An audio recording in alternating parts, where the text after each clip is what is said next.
Joshua, how you feeling? Jake Paul had a lot of heart, bro. He kept getting up, you know. Like I said, Anthony Joshua too big for him. Hats off to Jake. He kept trying to fight. He kept getting up when he could have quit on himself. At one point, he started limping.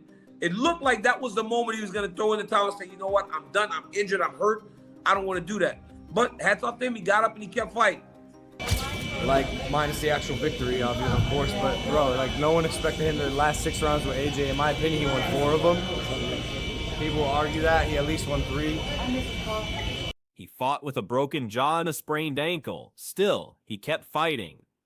Logan Paul, visibly emotional, declared it an incredible victory on all fronts, despite the knockout loss, insisting his brother arguably won several rounds against Anthony Joshua. This wasn't just resilience, it was a testament to sheer, unyielding grit that shocked the entire boxing world.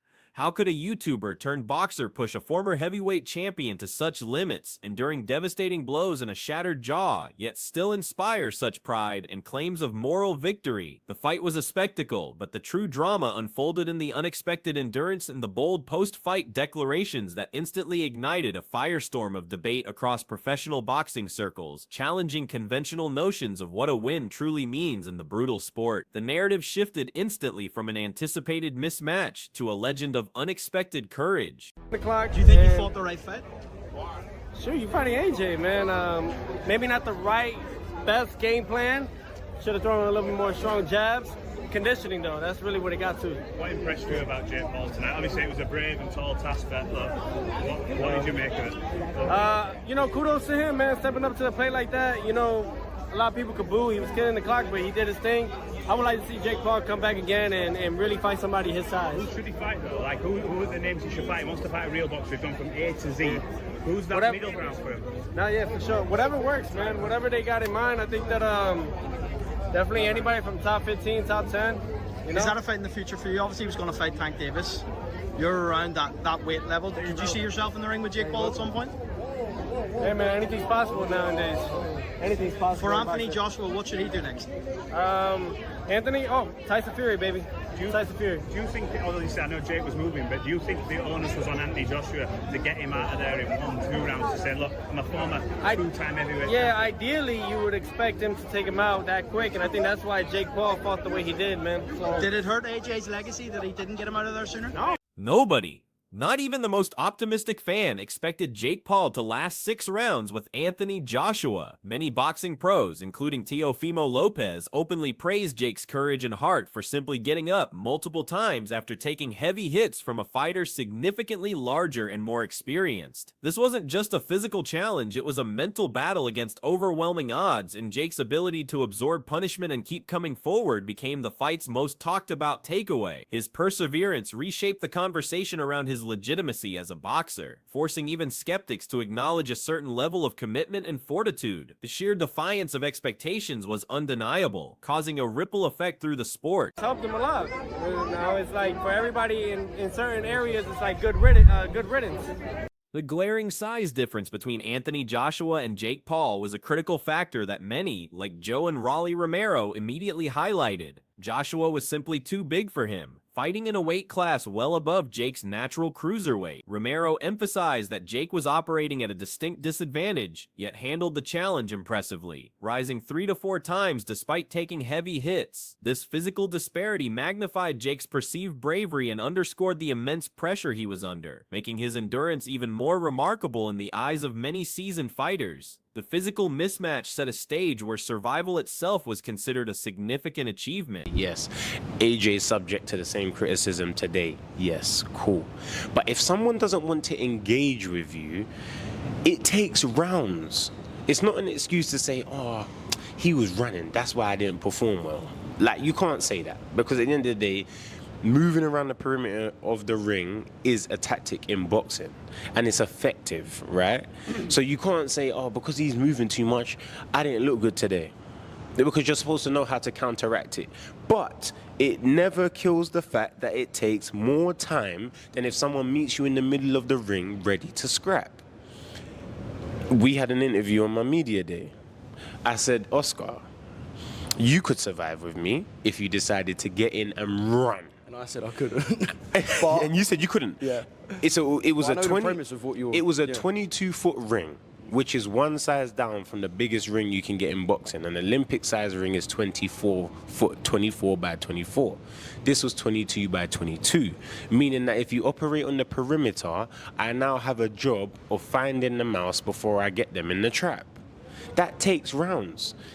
Cool, AJ maybe could have done it 2 rounds earlier. Based on Jake Paul's tactic, if AJ was jabbing more to the body, attacking the biggest target, which is not the head, cutting the ring a bit better positioning, he probably would have got him out there round 3 or 4. Cool. He ain't fought in 15 months. He fights someone who's not trying to engage with him, who's proud to say, haha, you missed, haha, you missed. It took some rounds, cool. When he landed, he broke his jaw, and the fight was done. What are we going to get onto AJ about now? Everyone's gonna start, oh, AJ took him 6 rounds. Anthony Joshua's performance, while ultimately victorious, became a point of contention among professionals.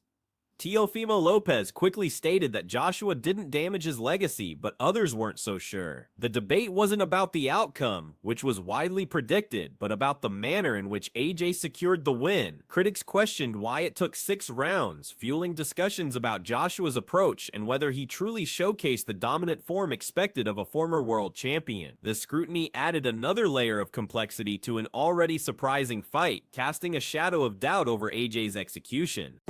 He's a very gutsy man. Vidal Riley, a professional boxer, offered a brutally direct assessment, arguing that AJ had no excuse for the delay in finishing the fight and could have ended it much earlier. Riley dismissed claims that Jake's movement prevented Joshua from landing early, stressing that professionals at AJ's level should adjust and find openings regardless of an opponent's style. This technical criticism highlighted a perceived lapse in Joshua's execution and adaptability, even against an unconventional opponent, intensifying the debate over AJ's in-ring performance. The expert's blunt take left no room for ambiguity about his expectations. Weights have taken that right hand and only took 1. I'm just so proud of him.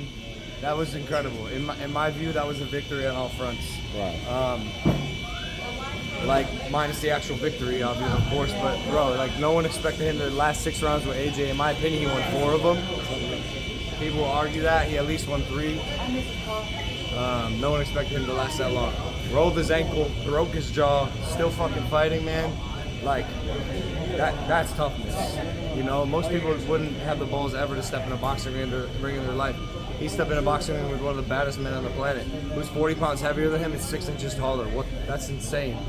He's one of the most skilled fighters on the planet. My brother, as a fucking YouTuber, went 6 rounds with him to fight with him. Perhaps the most blunt reaction came from Aljamain Sterling, who simply posted on X, "This is a clown show." This short, sharp comment cut through all the praise and technical analysis, reducing the entire event to a farce.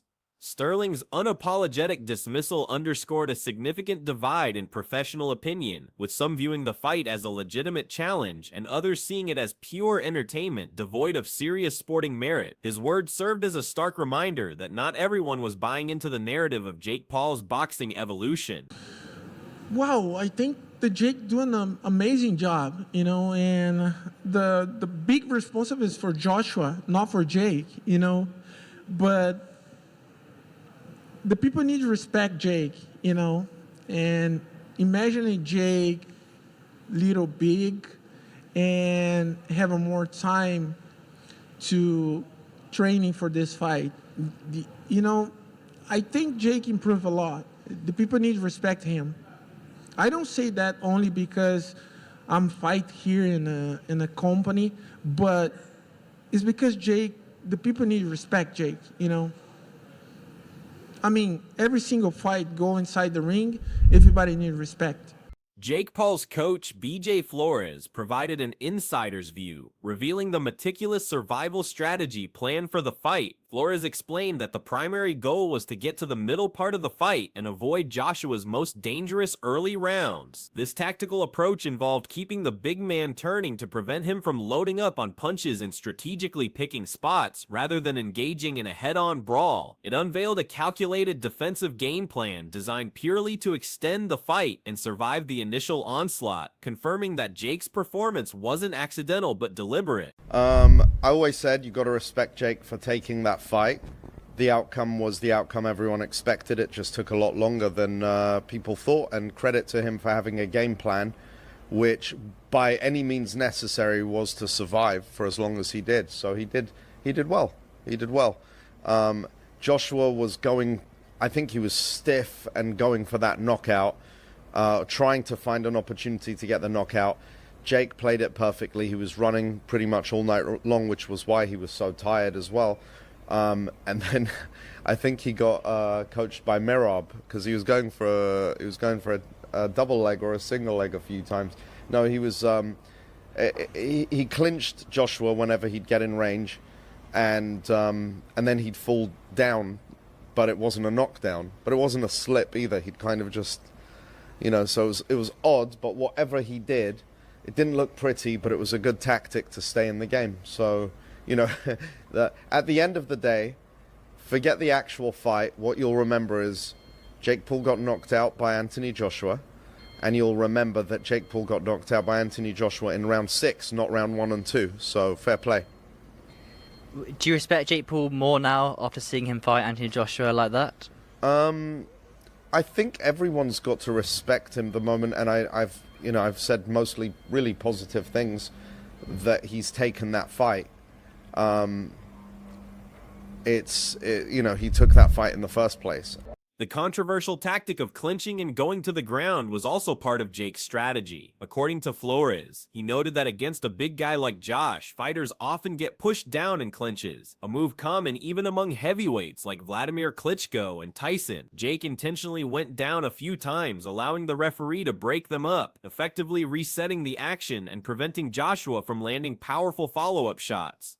This maneuver, though not pretty, was a savvy, albeit unconventional tactic to manage Joshua's immense strength and minimize damage. It demonstrated a pragmatic approach to survival. Boxing journalist Dan Raphael echoed the sentiment of Jake's tactical survival, bluntly commenting on X, "Jake is not here to fight, but to survive." Running like William Skull, this observation solidified the narrative that Jake's primary objective wasn't to win by knockout or outbox AJ, but to simply prolong the contest for as long as possible. It was a stark, unromantic view of the fight, highlighting the strategic retreat over aggressive engagement, further fueling the debate over the fight's entertainment value versus its sporting integrity. The journalist's words cut straight to the core of Jake's strategy. Daniel Cormier initially admitted he thought the entire Jake Paul boxing venture was a gimmick. However, seeing Jake in training, observing his focused preparation and tactical approach, slowly shifted Cormier's perspective. He acknowledged that with significant resources, Jake had become more boxer than YouTuber, even if not a boxer at that level. This personal revelation from a respected MMA analyst highlighted the growing seriousness of Jake's commitment to the sport, suggesting that while the initial draw was spectacle, his dedication had evolved beyond mere entertainment. It was a surprising admission from a seasoned fighter. Cormier, however, still expressed frustrations during the fight, noting the nightmare scenario of limited action in the early rounds. He controversially observed Jake shooting double legs on AJ, a hyperbolic reference to Jake's clinching and falling tactics, and felt the referee is completely lost, suggesting a lack of control over the unconventional strategies employed. These comments reflected a desire for more traditional boxing action and a sense that the fight occasionally veered into uncharted, frustrating territory for a professional observer. His blunt commentary highlighted the awkwardness of the combat. The conversation around Jake Paul's evolution from internet personality to a legitimate boxer with resources was central to many analyses. Daniel Cormier pointed out that when someone can spend $1 million a year on training camps, housing, food, coaches, it's not recreational anymore. This investment transforms a hobbyist into a serious competitor, albeit one still developing his skills. The sheer financial backing allows Jake to dedicate himself fully to the sport. blurring the lines between celebrity spectacle and professional athlete and demanding a different level of respect. This shift in commitment redefines his presence in the ring. Raleigh Romero suggested a controversial theory: Anthony Joshua might have held back on some punches, possibly fearing Jake's counterattacks. This idea introduces the possibility that AJ wasn't just struggling to land, but was also exercising caution, perhaps underestimating Jake's resilience or wary of an unexpected return blow. It paints a picture of a more measured, less aggressive Joshua than expected, adding another layer to the discussions about his overall performance and strategic approach. The implication of restraint challenged the perception of AJ's dominance. Joseph Parker offered a balanced, diplomatic perspective, acknowledging that while AJ could have indeed ended the match sooner, Jake deserved immense credit for his performance and for staying competitive throughout the fight. Parker recognized Jake's tactical effort and resilience, despite being outmatched physically. This viewpoint blended respect for Joshua's experience with admiration for Jake's determination, emphasizing that lasting multiple rounds against a former heavyweight champion is a significant achievement regardless of the final outcome. It was a nuanced take on a polarizing event. Untold stories of Jake Paul's injuries emerged post-fight, adding to his narrative of courage. At one point, he was visibly limping, looking like he was moments away from throwing in the towel, yet he persevered. Logan Paul later confirmed a broken jaw and a sprained ankle, revealing the excruciating physical toll Jake endured to stay in the fight. These hidden struggles highlight the immense pain threshold and mental toughness required, making his continued effort even more remarkable and fueling the heart narrative among his supporters. The sheer brutality of his sustained injuries shocked many. The audacious claim that Jake Paul won several rounds, particularly from Logan Paul, who argued he won 4 of them, ignited heated debate. While most professional scorecards didn't align with this, the fact that some observers, including Jake's inner circle, genuinely believed he secured rounds against a fighter of AJ's caliber was astonishing. Even if he only won 1 or 2, it was a testament to his tactical approach and defensive effort, defying expectations of a complete shutout. This perception of success, however controversial, underscored his perceived growth as a boxer.